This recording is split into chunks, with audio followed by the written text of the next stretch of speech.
Welcome back to the Women of Water Get Real virtual summit, where we look at where and why women are leaking from the water pipeline, the water career pipeline, how we can stop those leaks and actually even get women if they've left the industry. And I have with us today someone who actually has had a lot of knowledge about these sorts of issues because she is the host of the Empowering Women podcast, as well as having a long career in manufacturing in industry, and is going to provide us with some really great perspectives today. Shannon, thank you so much for being here.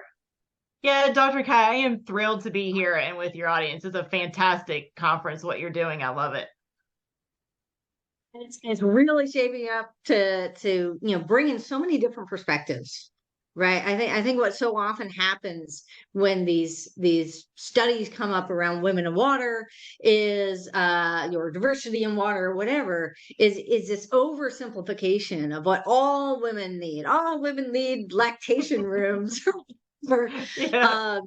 when there's really just such a range of experiences, and whether they're engineers and scientists in the office, in the lab, working their way up to leadership, in the field, at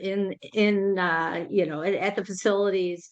I mean, tell us a little bit about your background. Where you worked, balance with work and family, whatever.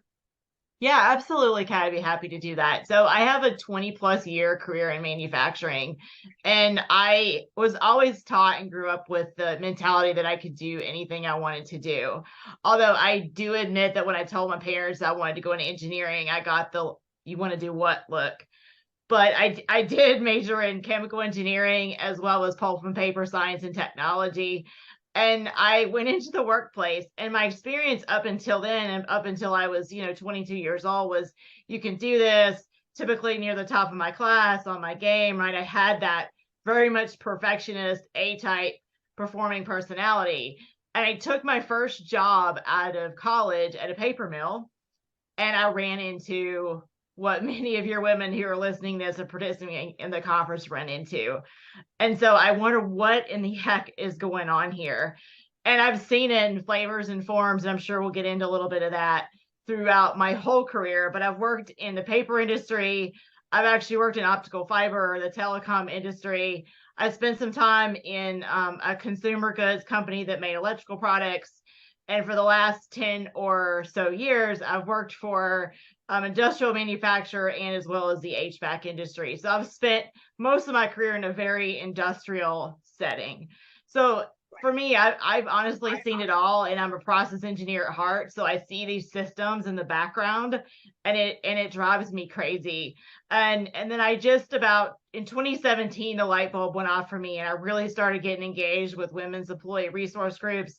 I really started stepping out, using my voice to push for different women, stepping on the stage, doing professional speaking, obviously the podcast that we talked about. And then right now, I actually co-chair the Women's Employee Network for the company that I work for today. Nice. Okay. Yeah, and I can totally relate, and I'm sure many of our audience members could totally relate. And please, type in the chat, if this is ringing a bell for you, if you have experiences, and yeah, I think we're kind of around the same generation of, if you wanted to do the cool stuff that the guys were doing, you tucked your hair up under your baseball cap, you went out and tried to be one of the guys, not too sexy, not too much makeup or anything, and just, showed that we could do what the guys could do. And now we have this younger generation that is, says, oh, we're all equal now. We can do anything, which is what we thought at the same age, right? In the 20s and 30s. I bought hook, line, and sinker, the Free to Be You and Me songs and women's movement. And funny thing is, my mother was very much involved in, card carrying, friend of Gloria, Ms. reading in the magazine, and yet when I wanted to do engineering in college, she said, no, we're not going to waste our money on an Ivy League school so you can flunk out engineering because women don't do as well as men. And it's like, wait a minute, where is this coming from? And I actually put myself through school later, went back to school to do engineering. So, it's funny that you say that. Huh? It's funny that you say that, Dr. Kat, because I think you hit in on one issue that I've experienced and I've seen a lot of women experience. I went through a phase, Dr. Kat, where I just wanted to fold in. I wanted to look like a man. I wanted to lead like a man. I didn't want to stand out. I wanted to figure out how to mold myself into what I thought male leadership looked like. And as you can tell from the bright pink coat that I have on today, I did that on purpose. And I wanted to step away from that because one of the things I want your conference attendees to know is that to be your best leader, you've got to be yourself. You have to be authentic to who you are. And if you're not, you're holding yourself back. And if you have folks that work for you, you're actually holding them back as well. Right.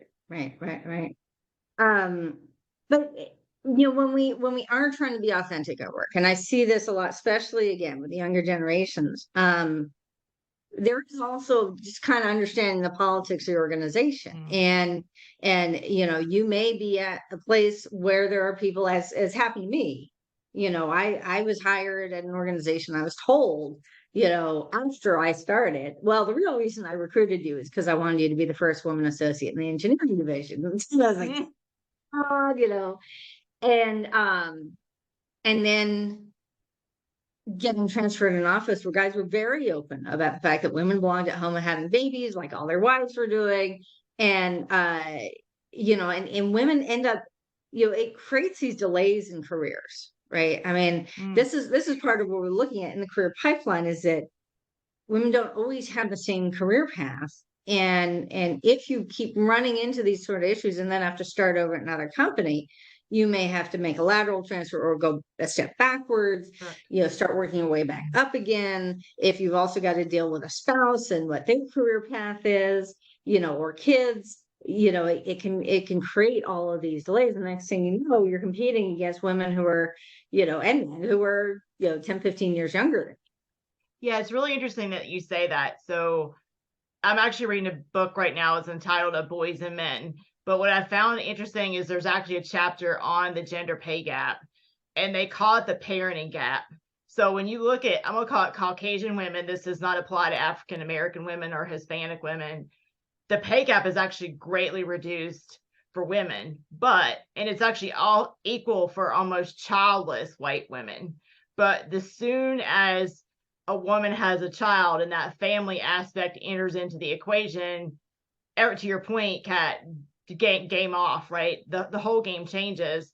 And another book I'm also reading that I really think your audience needs to read is called Drop the Ball. And what it talks in there is about all the unpaid labor that women are responsible for, because they go to work, they're ambitious, they're professional, they have all that ready to go, but then they go home and they're the CEO of their own household. So I actually looked up a statistic from the Organization for Economic Operations and Development. So women spend an average of 28.4 unpaid hours outside of their workday, where men spend 17 and a half. So think about that. At least 10 hours on average a week, a woman is spending doing things that she's not paid for or not recognized for. And then you talk about the stress too, right? You got all that going on and you can't get sleep, because you're trying to fit all this stuff in a work day. But then as soon as you lay your head on the pillow, your brain is like doing crazy stuff, right? Trying to think about that to-do list and how I'm going to get all this done tomorrow. So I think you bring up a great point. Organize a summit. Exactly. So yeah. Well, and that's the home time. And then there's also all these studies about the unpromotable tasks at work that women are assigned. You're good with people, why don't you take over health and safety, why don't you take over recruiting, why don't you take over all the client development stuff, the stuff that's not paid, and we'll do the real, and like you, I'm a systems person. I like actually getting in there and doing the work, building decision support systems, doing NEPA studies, whatever. I actually love that stuff. And so often I'd find myself in situations where guys are like, no, we're going to do that. You're going to do business development. You're going to do project management. You're going to do the unpaid brown bag lunches for women affiliate groups. that, to make sure that we don't lose women and have them quit on us or teach them how to become associates or whatever. I mean, what are you finding with that, in your life and with the people that you interview? Yeah, I have a really great personal story on this. So I joined the company that I'm at today about 10 years ago, and I was proving myself because I was new to this industry. And one of the first things my leader had me do was pull together a PowerPoint. We were having a leadership meeting for his whole leadership team. Then that graduated into me organizing every upcoming leadership meeting, taking notes for all leadership meeting. Quite frankly, Kat, I let it go on way too long. But about a year or so in, I said, wait a minute, this is no longer working for me, because what your audience and your conference needs to think of mind is when you're doing that, your colleague, likely male, is over here working on the daily business, and he is working on goals, and he is working on networking, and he's doing all that stuff while you're over there taking notes. So to your point, especially on notes, you could say, I'm great, fine, I'll take notes this meeting, but is it a role that we can rotate amongst the team members? Because you got to remember that if you're doing those activities, then you're not working on the stuff that's going to move you forward in the direction you want to move forward. Absolutely. What are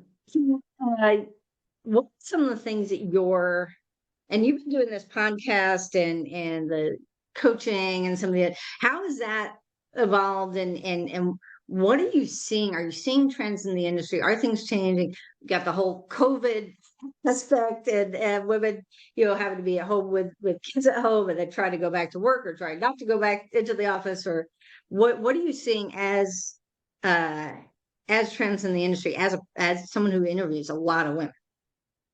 So one thing that I'm seeing is that I think the industry is trending back more towards hybrid. So as your audience can tell, I'm at home today. I'm not in a corporate office, but I think I'm becoming more and more in the minority where I have a role that I work remotely. So, and I think that gets back to the unpaid labor. I think the trend is it's making it harder on women to move forward because they will turn down promotions, or they'll turn down that assignment because they have the burden of the household. Whether you have children or you don't, you have the burden of the household. So that's one trend that I'm seeing. The other trend that I'm seeing is that I think that the toughness in the workplace that you and I may have experienced in that first couple of years, I think it's becoming more covert, and you really have to be astute and attuned to what's being said, and you have to become more politically savvy. You really have to work on your communication skills and how you interact with your peers and how you build those relationships. So that's another trend I would say. The third one, and I had to get this in here, Kat, during our time, is that women are amazing at building social capital. They can build relationships like nobody's business, but they refuse to use them. We refuse to ask for help. And in the book, Drop the Ball, I wanted to use her term. She called it the Lone Ranger syndrome. We think that work is built off a meritocracy, and newsflash to your conference attendees, it's not. You need to do the work. You got to do the work. I'm not saying don't do that, but you've got to build the relationships. And if you're over here doing women's work, or you're not building those relationships and leveraging them, then you're going to lose the game, whatever that means to you, that you want to win. So I think that's a huge piece that I'm seeing. The last one I would say, and I don't know if this is a trend, I think this is something that's continued, is confidence. And I think women struggle because they're the only walking in a room with confidence and holding confident and being confident in their voices and making sure that their voice is heard. And it's not easy when you're with a mostly male audience to do that. So those are the four big things I've seen on the podcast, as well as in my own day job working in corporate America. You finding that we're getting a gender gap between older women and younger women? And I mean, I've had younger women get up and talk about, queen bees, and women are trying to keep them, older women trying to keep them down. Or, I mean, one of the things in my case was I ended up being transferred up to an office, and they're like, we need you right away. We don't have anyone to level 4. You're kind of a project manager. You're no longer getting overtime, right?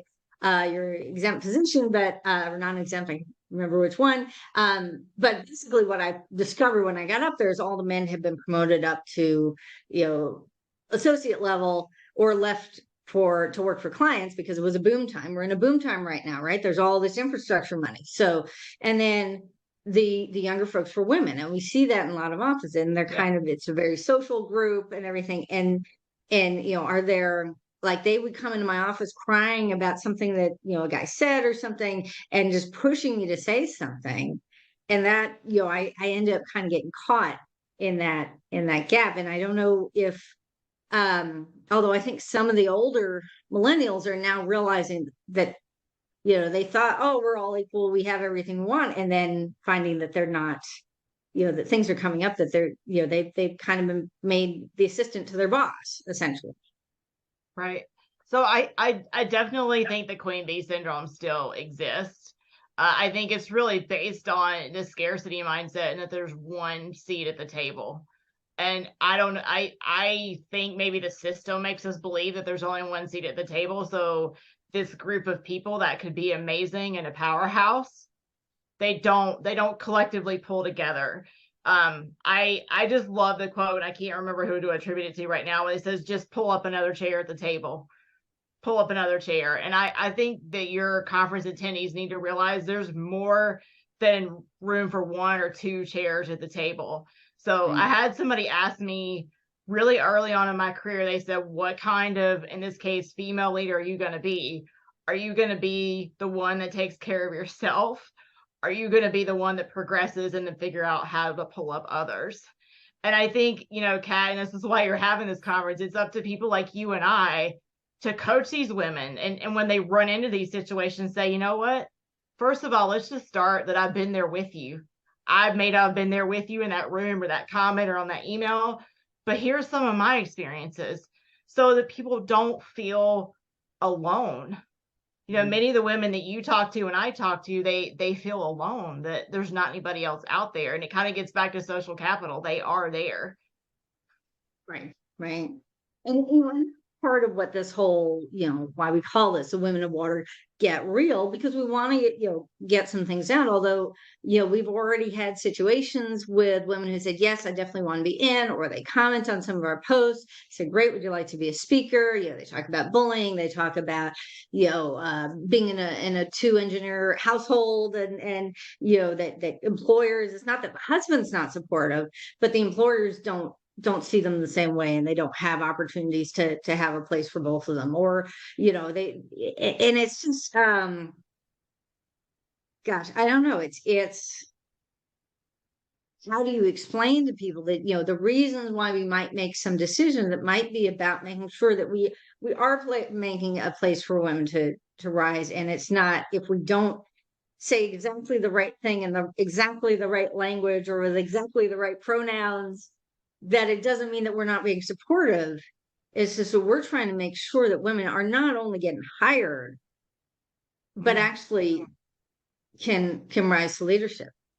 And with millennials, such a large generation coming in all at once, and then and then we got the Gen Zs coming in behind them. I think some millennials are like, wait a minute, I'm 40, and now these Gen Zs are telling me I'm an old lady. Yeah.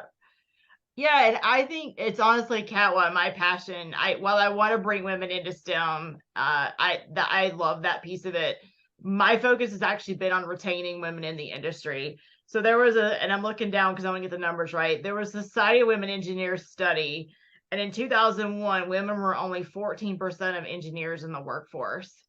And so they start out around the same, if not higher percentage when you look at entry level, to your point.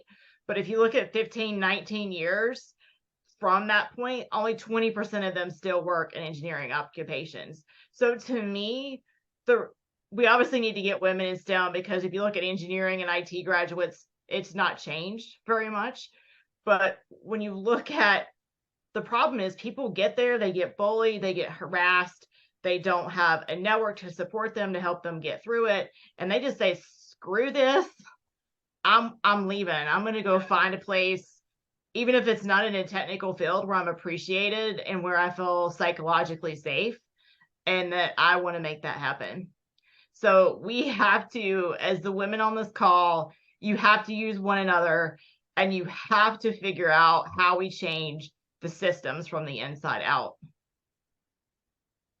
How do we make better use of our male allies? And I mean, certainly men, and especially younger men, are aware of these issues, but then they keep coming back to the same, like one size fits all answers of what that means, or all women are, if women have kids, they're all going to want to stay at home and not want to travel, or like they don't even ask. They just, well, this is studies show this, and therefore that's what it is. Or I have women on my team and they seem happy, and therefore everything's fine.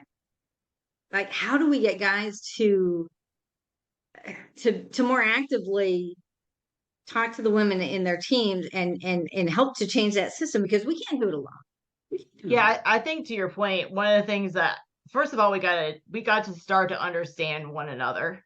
So one of the things I've seen is, I don't want to call it a mentorship program. So like men and women maybe having a mentoring conversation, but there's reverse mentoring in there. So it's not about a man mentoring a woman. It's about a mentorship, a mutual mentorship relationship entered in that both parties expect to learn from the situation. Their learnings and goals might be very different, but they can learn from one another. So I think that's one. I think two, for those of us who are a little bit more seasoned in our careers, we need to speak up when we hear that kind of bias. So if you're a little bit more senior in your career and you're sitting in on an interview panel and you hear like a leader say, well, she was a little bit aggressive, we have to have the courage to sit in that space and check somebody on that statement. Or maybe the woman walks in and she's 6 months pregnant and we make the comment, oh, this job's got travel to it. We have to say, well, we probably shouldn't make that assumption. And it's natural human behavior. It's a bias that we all have up here. We all have biases, but it's up for all of us to check one another on that biases. The other thing that I would say, and I'm going to say this is a real struggle in my day life, is we're trying to get men involved with all employee resource groups or whatever is affiliated at your company, because it starts the conversation, and it could be about gender, it could be about race. But for those men that are willing to start stepping in to tough conversations, those are a couple things based on my experience that come to mind. Right. I mean, and why would they? I mean, if they're working on their own career path, they've got their own ambitions. They're trying. I mean, it's not easy being a man in the workplace either. I want to say that straight out. Like, I have worked with a lot of men over the years. It is stressful. They are, the dog eat dog out there, and in many cases, these guys are struggling to keep their own jobs.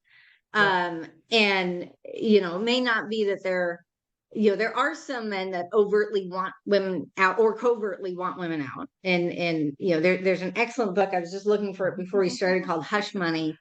About, So this was like, she did such an incredible job of showing some of the things that happen behind the scenes, that guys that haven't experienced this, or even women that have never experienced it, think it's not real.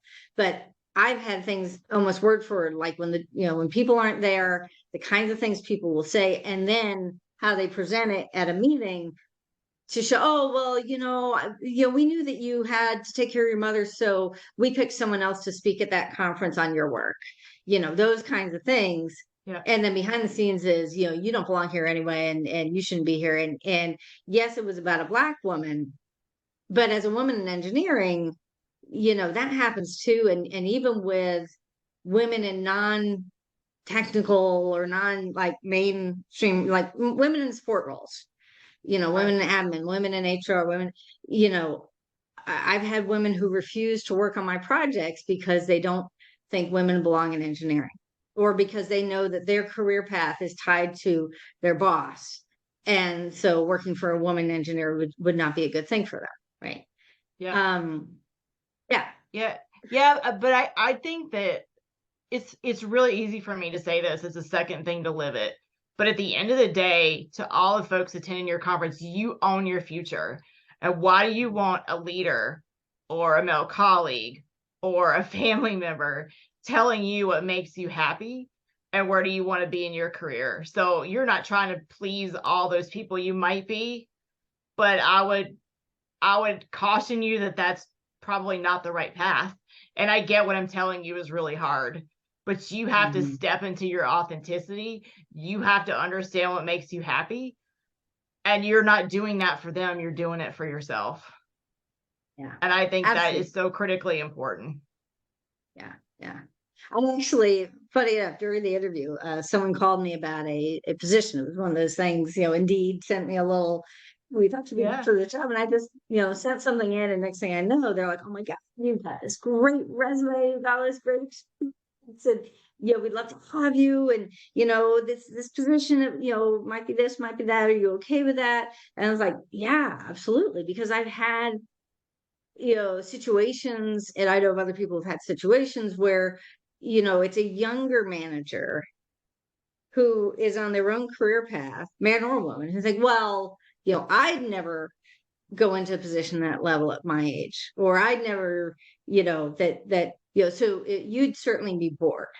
Or things like, they're probably intimidated by having someone more experience or with more degrees, or, Yeah. it's like, I'm talking about the PhD folks. It's just, Yeah, I was in a situation. It was actually another woman I hired. It's been quite some time ago, but it does take bravery as a leader to hire somebody you think is either more qualified, smarter than you, go down that list, right? But I hired her. I was scared. I was terrified to hire, but I did it anyway. So it does take bravery to step into that. Yeah. I mean, you look at the videos that, there's Gary V, or, some of these male leaders in business. They talk about that. They talk about, I don't want to be the smartest person in the room. I want to hire really smart people. And I don't know, is it like a reverse queen bee or something? I don't know. When you have younger women hiring managers, it's like, you look for the best people, you build the best team you possibly can. Yeah. And if you've got an older woman who's wanting to get back into the market, who wants to work in that position, you don't just assume straight out that, oh, you wouldn't want this, you'd be bored. Somebody actually told me that, you want this, you'd be bored, but I really just called you in because I want to meet you, because you're like a pioneer and you remind me of my mother. That's like, oh my God, I could do this job in my sleep. And I would love it.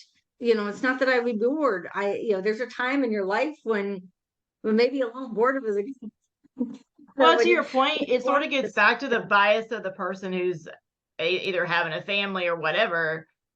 This person who was the hiring leader, she or she needed her assumptions checked, right? So yeah, again, that was unconscious bias, and we all have it, but we need to be open and willing to be challenged on it. And we've right. got to find the courage, and not all situations are correct to do this, but we've got to find the courage to check those biases. Because to your point, you might have really loved that role, and he or she didn't kind of take off the blinders and say, well, maybe she's looking for something different than I'm assuming. Right. I think part of it also is, especially when working in water and the environment, even if it's on the industrial side, either it's for a public agency or it is regulated by a public agency, right? And and therefore you've got all these government contracting constraints or government hiring procedure constraints, even on the private sector, and certainly in the public sector. And it's like these, the way they have the levels set up, right? And it's a very military kind of system that you're here, you're here, you're here. And it's associated with a number of years experience and degrees. But then people kind of use that number of years experience to say, well, if you've got significantly more than 6 or 10 years experience, it kind of kicks you out of the system. And when we talk about retention, it's not just retention within an organization, it's retention within the field, right? Correct. Yeah. So that would include being able to bring people back in, even if they're older than a given position. I mean, how do we teach that mentorship does not always, you talked about reverse mentorship, male and women, but how do we teach people especially these younger generations that are moving into much more leadership positions, that you may be hiring and managing someone older than you, and that actually helps the industry as a whole when you have someone who had experience and now they're Oh, that's coming back. interesting. Yeah. I will tell you, so kind of a very different experience from you. So one of the things my brand and I'm known for is career pivoting. So I started my career in manufacturing. I spent a long time in engineering roles and quality roles, a little bit in operations. And then in 2017, I went through a women's leadership program and I decided, you know what, enough of this. I've stuck myself in this hole. I don't like it. We're going to have to try something different. And I went into a procurement role doing category management. I had no clue what I was doing. I figured that out after a little bit. I actually got promoted in that function to a different role. And I love learning about procurement, but I realized that I'm not sure that procurement is my long-term focus area. And then actually switched, and the role I'm currently in is actually sales enablement on a product management side. I tell that story to say that maybe in some career paths you need linear, and linear is required. Maybe it's related to contracts, like you say. But if you want to retain women, we all got to get out of our own way and stop thinking that a person is going to stay in this function for 30 years. Maybe they're going to try different things. And if your audience is younger, I would definitely say the earlier you can diversify and understand what the heck it is you like, the better. So I think it's all about being accepting that careers are, I don't even think they're matrices anymore. They're kind of like this amorphous thing, right? They're not matrices, and they're sure as the heck not ladders. My career, people look at my resume or my LinkedIn profile and they're like, what is she thinking?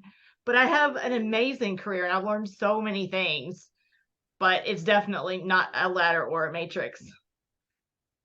Yeah. And I think one other trend that we're seeing, especially now post-COVID, technically, I guess there's still COVID, but it's basically post-COVID, is with the Great Resignation and just this idea, especially with doing things online, it is easier to do a work from home and build a business. Although if you're in a field where you're doing government contracting or big corporations that are dominating, industry, whatever, it is really hard to make your place in that, and then to do it as a woman. I know that when I hung my own shingle and I start going to conferences, the guys I had known for ages, you talk about that social capital. Yeah, I had great networks. And then some of the guys that I'd known, that when I had somebody else's name on my business card, we were colleagues. But when I was there on my own, hands going where they shouldn't have been going, and tail hook kind of stuff. And I was just so shocked, Shocking. In addition to things like companies putting you on so they have a woman-owned small business if you get the certification, and then not paying you as you should, and if you don't have a legal staff on hand, it's like, it might be illegal, but nobody can do anything about it. There's no recourse really for someone out there on their own. So I know a lot of folks, especially those who develop a podcast, develop a following, develop a coaching practice. A lot of women are doing that aspect, and then maybe developing their own businesses. And, once you step off that career track, I mean, you can pivot all you want within a business or within it, or go from one business to another. Yeah. But if you got an entrepreneurship, there's a very strong anti-entrepreneur bias. You wouldn't, you want this job. You're just one of those entrepreneurs. You don't like being you're not a team player, right? Oh goodness. That is bias at its best right there. Oh my goodness. Because I can think of 2 women off the top of my head that work at my current company who have run their own business and come back to corporate America, right? So that is a complete bias. Maybe somebody, that was just their period of time when maybe they had younger children and they wanted more flexibility in their schedule. Maybe not, but that could have been a driver. And then they decide now their life is in a different phase, to your point, and now I want something different because my life is in a different phase. Yeah. It's just complete bias. I mean, so you see one that, we started however many minutes ago. We want to talk about retention. And I'd love to hear some of your thoughts on strategies for retention within an organization. And then also this kind of shift to how we think about retention within the industry and giving women, a way to step out and back in. If, men might do that, but generally they don't. They're on a career typically path, they they don't. stay on that career path. Right. And even if they get laid off or something, there's that underlying assumption that, well, men have to work. They've got family to support. We have to hire this man so he can support his family. And for women, it's like, oh, you can rely on your husband. Don't have a husband. Oh, go find a husband. Yeah, I would say one of the toughest answers to your question, and this is a really hard fix, is we have to rewire brains, both men and women, because women are just as guilty of this, around who owns the family life. And if we are really going to have a balance in the workplace, we've got to rethink who owns the family life. And part of that is something we can't control, which is parental leave policy. If people do choose to have children, assuming that the woman is going to be the constant childcare provider, it may be, even if you don't have kids or you're a single person, you still have stuff you got to do at home. The work of life goes forward, right? And then don't be afraid to You ask see for my help. pile of laundry over there, can you? Yeah, I can't. No. But yeah, I mean, it happens to all of us. So to me, that's number one. I think number two is finding ways to build community within your organization so that women feel supported, right? And it could be, to your point, within the industry, not just the company or organization. How do you build that community? Because that's what's been my saving grace. The Empowering Women in Industry group, my employee network, I built peer coaching circles. So those community aspects have been really huge for me. And then being able to move forward through that. And then the third, I think, is professional development. You and I talked about that a little bit before we pushed the record button. We've got to figure out, and it can't just be the soft stuff. It needs to be strategic thinking. It needs to be financial acumen. Maybe it's the technical specifications for water or whatever industry you're in. We got to make sure that women have those opportunities to develop. So to me, those are three big ones. The first one I let off with is a really hard one. But I think if women are constantly thinking about their 20 to-do list that they got to get done at home that night, they're going to be less likely to raise their hand for that project or that promotion. Yeah. Or to come speak on a summit. Oh, I'm so overwhelmed. I'm so underwater. And, I hear that a lot too, as far as women that, they want to speak, but I'm also taking care of my mother.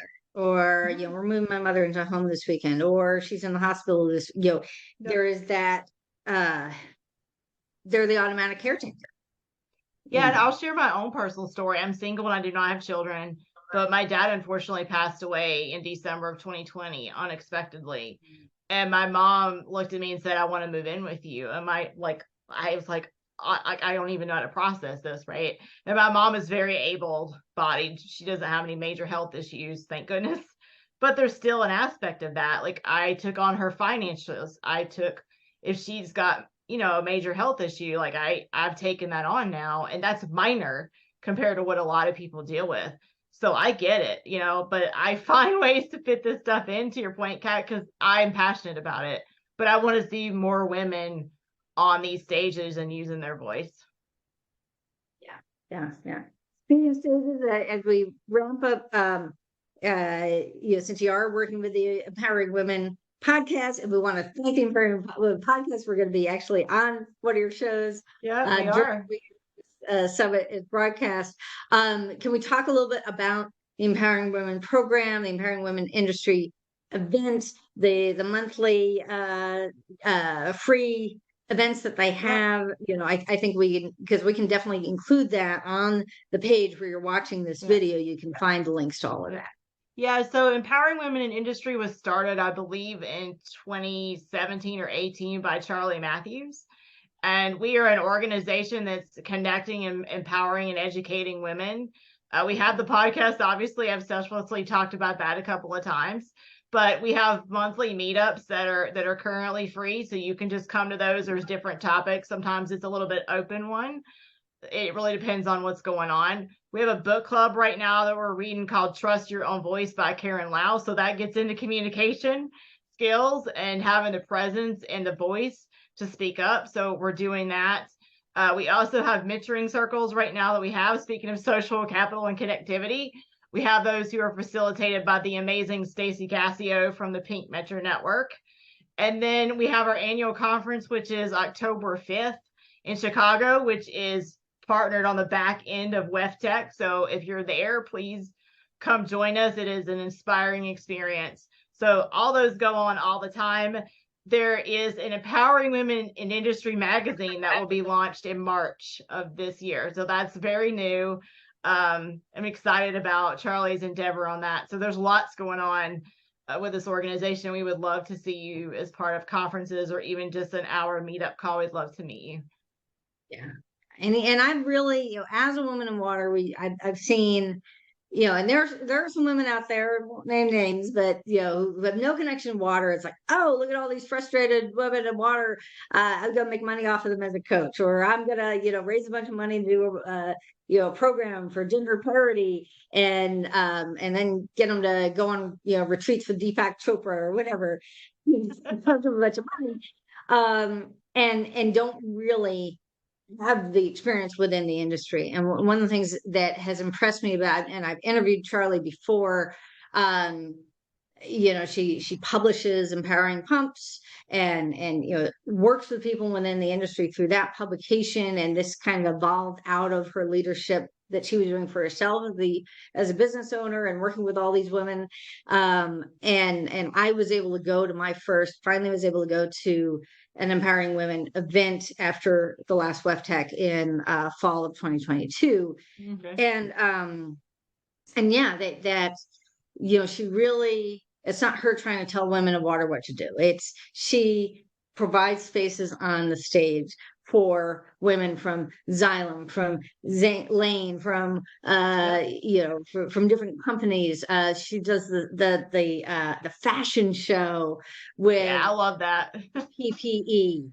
Yeah, hopefully we're going to have some of those folks here on the summit, talking about, you can't just pink it and shrink it, right? It's got to be fitted to women's bodies at different points in their lives to be safe to use, whether it's steel toe boots or fireproof gear, what have you. And she's done a tremendous job of that. So we really want to say great job for that. And like I said, the monthly, and I think a lot of this started during COVID, with Empowering Women, with I just blanked on the other organization that the Global Water organization that they started doing stuff virtually, and I think that's really providing an opportunity for women, especially those who are alone within the organization or smaller organizations, rural, remote organizations. When you have a population center, there might be a monthly get together in LA or San Diego or Chicago or whatever. But if you're out in the boonies, the sticks, chances are you might have a lower population, and so to tack something like that on, something that really has actionable, empowering presentations that give someone something to do that will transform the audience, really. And I think this is a really transformative program. We'll put the link for the free programs, and of course your podcast. Is there anything else that you'd like to say to the audience before we sign off, or anything you'd like to offer them in terms of free resource or contacting you or enjoy your podcast? Yeah, I would just say, please listen to the Empowering Women podcast. But I would say, if you ever just need somebody to talk or a mentor, you can always reach out to me on LinkedIn. Shannon Bumgarner, reach out to me. It may take me a day or so to get back to you, but I promise I will get back to you, and I will make no money off of it. To your point, Kat, I'm here to support women in the industry. I have two final things. One, Empowering Women in the Industry does a fantastic job in supporting women in the trades. It's not my background, but I think it's very important, and it's one of the next frontiers for women to grow. So if you're a woman in trades listening to this, please go get involved. There's some fantastic women there that have the lived experience. And the last thing I would leave your audience with is a Brene Brown quote that's around owning your story will be the hardest thing you ever do. So keep walking in your story, be authentic, and your career, you're going to find it, and you're going to find the women and men that will help you along the way. Fantastic. Fantastic. Thank you so much. Yeah, thank you so much for having me. Yes, yes, and for all you there, keep watching. We have a real tremendous mix of women, engineers, finance, lawyers, operators, plumbers, women who have their own business, women who are, contractors, what have you, women in academia, women at the UN. We really try to run the gamut, and so please keep watching, and thank you so much for being here. Type your comments and questions. Shannon will be able to check those throughout the event, and yeah, keep coming back. Yeah, thank you. Bye, everybody.